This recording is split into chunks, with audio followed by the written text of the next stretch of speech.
मतलब इतना इज्जत का धजिया उड़ने के बाद भी लौंडियाबाज कश्यप बोल रहा है कि मेरे साथ लास्ट बार फिजिकल हो जाए। कितना नीच हो यार। इतना तुम्हारा इज्जत नीलाम हो रहा है, उसके बाद भी तुमको लास्ट बार फिजिकल होना है। उसके बाद भी तुमको इज्जत का कोई परवाह नहीं है। इतना सब कुछ होने के बाद भी तुमको फिजिकल होना है। आप लोग पहले ये लौंडियाबाज कश्यप का रिकॉर्डिंग सुनिए। आप लोग खुद देखिए कि ये कितना नीच गिर चुका है। देखिए ये बंदा मुझसे क्या बोला था। हमरे से कहता अभी कि मेरा आखिरी इच्छा है कि लास्ट बार मेरे साथ फिजिकल हो जाओ।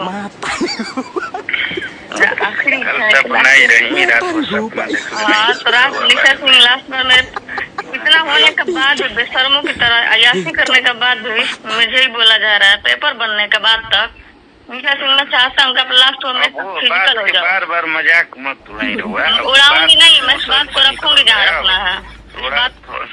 इस बात को मैं रखूंगी जहाँ रखना होगा। दायरा रखी, दायरा नहीं रखूंगी इसका दायरा नहीं रखूंगी। इतना अयासी और कर्म कांड करने के बाद मेरे साथ फिजिकल होने का लास्ट उम्मीद रख रहा है। हम कुछ नहीं बोल। देखा आप लोगों ने, सुन लिए लौंडियाबाज कश्यप, अब तो तुमको चुल्लू हो पानी में डूब के मर जाना चाहिए यार। इतना नीच स्तर के कोई कैसे हो सकता है।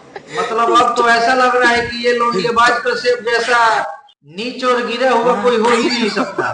तुम्हारे नजर में 1% भी इलाज है। खैर इलाज होता तो इतना कुछ होने के बाद ये थोड़ी ना कहता। तुम्हारे घर पे ये सब बात तो सब कोई सुन ही रहा होगा। माँ बाप बीबी बच्चे, उन लोगों से कैसे नजर मिलाओगे यार। तुम्हारे माँ बाप क्या सोच रहे होंगे तुमको अंदाजा भी है। वो लोग भी यही सोच रहे होंगे कि कैसा औलाद पैदा कर दिया। छी है तुम्हारे जैसा लौंडियाबाज बेटा पे।